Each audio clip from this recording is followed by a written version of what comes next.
are new, yes, our music is always that good. We're very blessed. Thank you, guys. Awesome. So, this is our final week of our series based on this book, Thou Shalt Not Suffer, 7 Steps to a Life of Joy. I have some mixed feelings about winding it up because it's been a really, really nice series, and it's also been something that we based our Sacred Circles home groups on as well. If you were part of a Sacred Circle, would you stand up, please? If you were part of a Sacred Circle, would you stand up? Yeah, awesome, yeah. So what this is they got together every week for these 7 weeks and talked about the talks and discussed things and worked through things. It's been really awesome.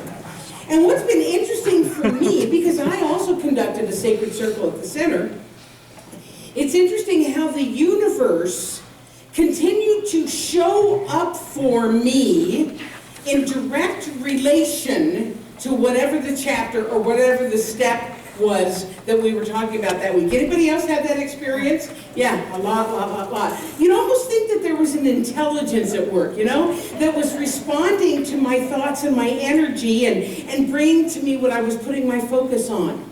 Everybody go like this.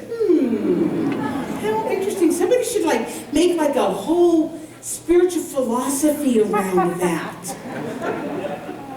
So to quickly recap the steps of joy that we've covered so far. The first week, we fired our old God, and we hired a new one. One that was more reflective of who we are now, maybe not the one that we were brought up with. Then in week 2, we practiced forgiveness with the understanding that we cannot attract true joy into our lives when we're holding on to resentments towards anyone or anything. In week 3, if you recall, we loved ourselves madly. I'm loving myself enough to turn my fan on right now. We loved ourselves madly. That was the name of the chapter. And it was surprisingly hard for some people because most of us were not taught to love ourselves. In fact, many of us were taught just the opposite. And yet, learning to love ourselves as the beloved of the beloved, with a capital B, learning to love ourselves brings us closer to joy. In week 4, we allowed ourselves to want what we want. I want what I want, and I want, that one was mine. I'm an instant gratification person. But when we want, what that means is to honor those deep desires that we have. Because chances are, if it's that deep desire that's coming up through us, what it really is the divine wanting to be expressed. In week 5, we practiced surrender. We practice letting go and letting God. We practice releasing our attachment to the outcome and trusting the wisdom of the universe. And then last week, in week 6, we learned about fully participating in life by being gracious receivers.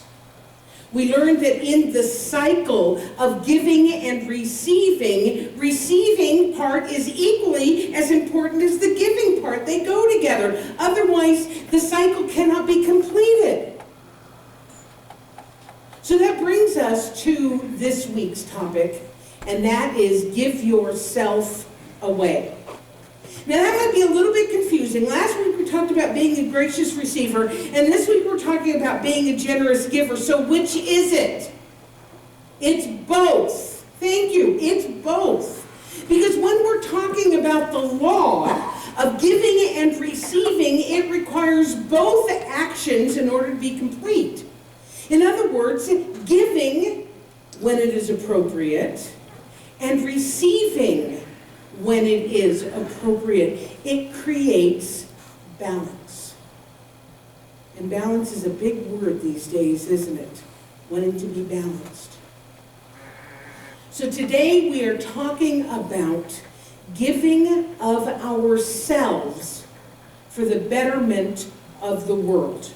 Doing those things, both big and small, that raise the vibration of humanity to help make the world a better place. Now, there are some people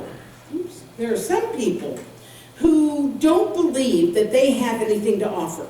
They have nothing to give. I sometimes see these people in counseling sessions. They see somebody really influential, and they're like, well, I'll never be like that person. I don't have anything to make a difference. My contribution doesn't count for anything in the big scheme of things.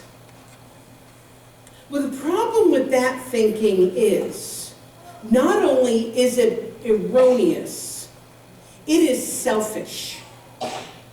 Because every act we do, every contribution that we make, every time we choose a thought or an action or a belief that is positive and life-affirming, affects everyone everywhere. Maybe not necessarily absolutely directly, but in the collective consciousness of the world where we are all connected. Is this making sense? So Mark Anthony tells a story in the book, 7 Steps to Joy. He tells a story about a developmentally disabled young man by the name of Mitchell Marcus, who was the team captain for his high school's basketball team. And on the last game of the season, in the last 90 seconds of the game, the coach decided to give Mitchell the chance to go out and actually go out onto the court and play for the last 90 seconds. And it was so exciting for everybody because everybody loved this boy. He was challenged and he had problems, and yet everybody loved him. Mitchell, the crowd loved him, the team loved him, everybody. So he gets out on the field, and even though his teammates gave him every opportunity to make a basket, he missed every time. So it's the last play of the game. And you know what? This is a true story because I looked it up online. And you know, everything you read online is true. So, but he was on Ellen, okay? On the last play of the game, the crowd is chanting his name, Mitchell, Mitchell, Mitchell. And the ball goes out of bounds. And if you know anything about basketball, if the team loses the ball, it becomes the opposing team's ball, right? So Mitchell had lost his chance. It was the last play of the game. But then one of the players on the other team, who could have easily passed the ball to his teammates and won the game, instead tossed it to Mitchell. And Mitchell stopped and turned toward the basket and aimed and scored. Now, this simple act of kindness didn't take anything away from the other boy who had probably won many games in his life. But his gift allowed Mitchell to feel like a winner, to be a winner, in a way that he may have never been able to feel before. And not only that, but it inspired the entire crowd of people at the game, plus all the people who read about it on social media and on Ellen. And it's that kind of inspiration. If you think about that, where everybody took a collective, you've got to figure that that kind of inspiration has an effect on the collective consciousness of the world, because that is how it works. Ernest Holmes said this: we should give of ourselves in love and in service to others, in a spirit of generosity and good fellowship. To refuse to give is to refuse to receive, for everything moves in circles. Real giving is the givingness of the self. A kind word, a thoughtful act, perhaps just a smile, can help lighten the burdens of others. Because as I said, we are all connected. We are all connected. Now, I know I say that every week, and every week everybody nods and says, yes, it's true, we're all connected, yes, yes, yes. But what it really means is that what affects one person or one group of people affects all of us at a soul level, at a heart level, at a spiritual level. There's a poem that has been popular many times before by John Donne called No Man is an Island. This is just an excerpt from it. No man is an island entire of itself. Every man is a piece of the continent, a part of the main. Any man's death diminishes me because I am involved in mankind.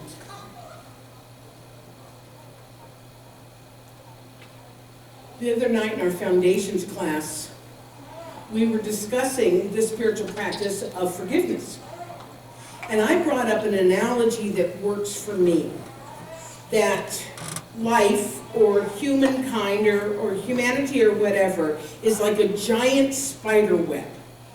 And when something happens on one side of the spider web, the entire web is affected by it. Can you get that? Can you get that visual? I likened it to the practice of forgiveness, where not only when we forgive do we release our resentment towards somebody else, but what we're doing when we let go of that hard spot in forgiveness, what we are doing is helping to loosen the stuckness of humanity, which in turn moves the process of evolution forward. Did that make sense? It made so much sense to me when I was writing that yesterday. So when we practice forgiveness and we let go, it loosens this stuff up and moves our evolution as spiritual beings having a human experience. It moves it forward. So we have a young man in our class. I love that we have a young man, a couple of young men in our class, young men, and they're learning this. Woohoo! Yeah? Yeah? Okay. So he's looking absolutely gobsmacked. Where's Tracy? I learned that word from you. He said, wait. He says, do you mean to tell me that if I forgive so-and-so in my life, I'm contributing to the evolution of mankind? And I said, yes, because every time that we choose a spiritual, a loving, a kind, a joyful action and thought, we are helping raise the collective vibration and move us forward as individuals and as a human race. Can I get an amen? Talk about giving ourselves away. I found this wonderful quote from Henry Nouwen. Our humanity comes to its fullest bloom in giving. We become beautiful people when we give whatever we can give. A smile, a handshake, a kiss, an embrace, a word of love, a present, a part of our life, all of our life. We move it forward when we do that. So here is another aspect of giving ourselves away. And that is giving our gifts. And by our gifts, I'm talking about those natural talents and those natural abilities that we came in here with.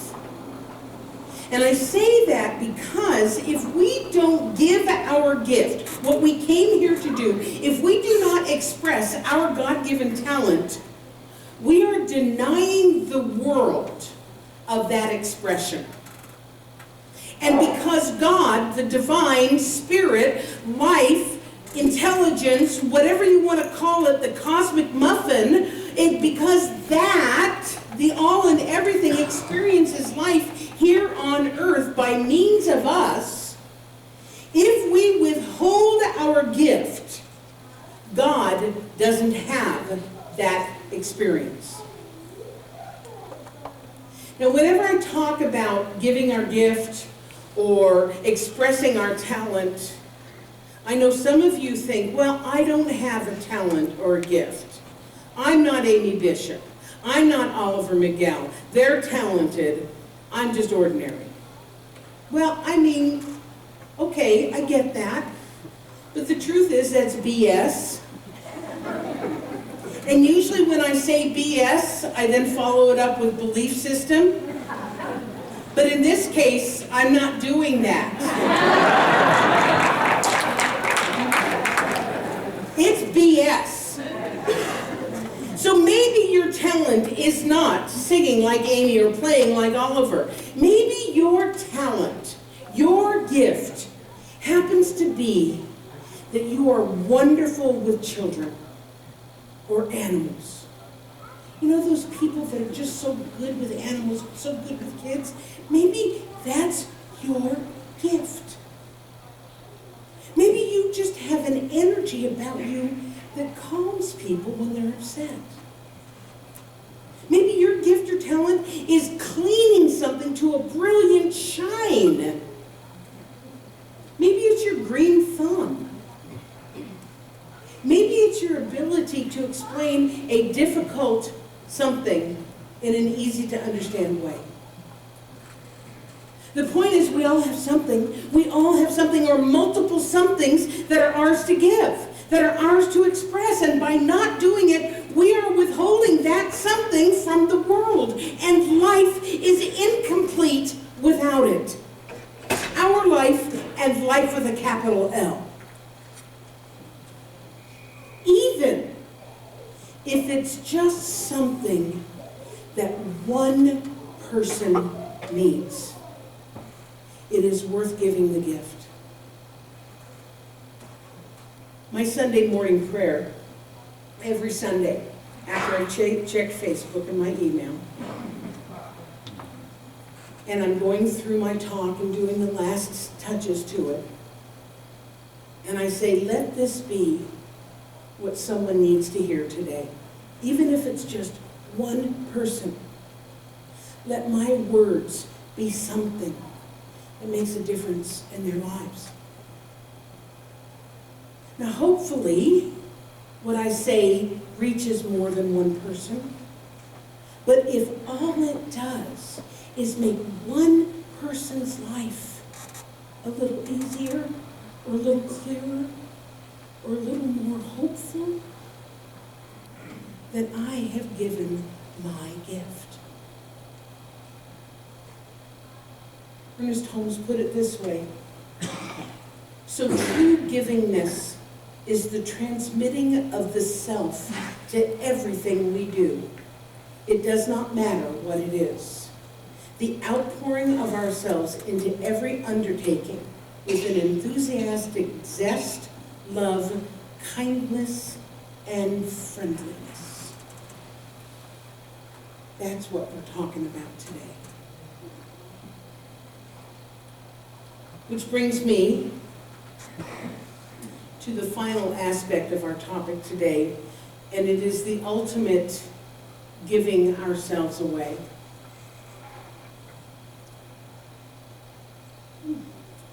This Wednesday, November 11th, Canadians are observing Remembrance Day, a day honoring those who lost their lives in service to the country. There is a similar observance in the U.S. in May called Memorial Day, and I'm American, so I have observed that as well. And on November 11th, Americans also observe Veterans Day, which honors all people who served in the military. But for some reason, Remembrance Day here in Canada is more poignant to me. Maybe it's because everybody wears these poppies all during the month of November. I mean, they're everywhere. Or maybe it's because the poem in Flanders Fields, upon which the tradition of the poppies is based, was written by a Canadian. I don't know what it is, but for me, It really brings home the sacrifices made by those that we're honoring this week. They exemplify the idea of giving ourselves away for what they believed was the greater good. Of course, nowadays, in 2015, many people believe that war and fighting is not the best way to handle conflict. I happen to be one of them. Many people see and would like to see a different way of resolving differences, that other than killing and maiming one another. Many people would like to believe that we are evolving beyond the need to do that to one another. And that doesn't take away from the idea that the men and the women who died in service to their country did so because they believed they were making a difference. And it's that sacrifice, it's that gift that we honor on Remembrance Day.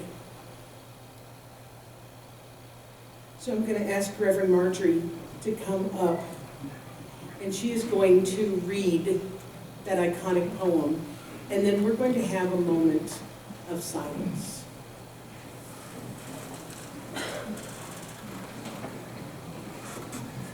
In Flanders fields the poppies blow, between the crosses row on row that mark our place, while in the sky the larks, still bravely singing, fly, scarce heard amid the guns below.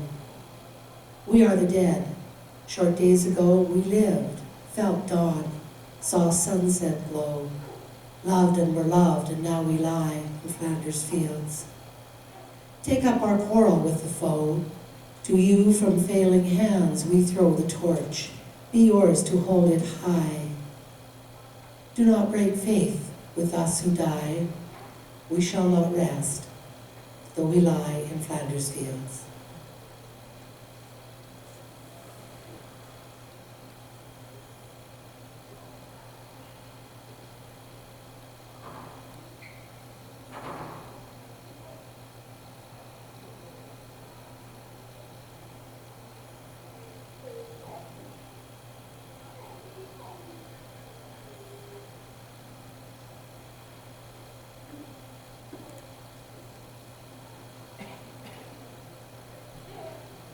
When I walk through the doors, I sense the presence, and I knew this was the place where love abounds.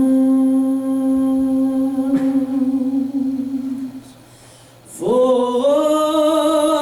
this is a temple, the God we love abides here. For we are standing in a presence on holy ground. We are standing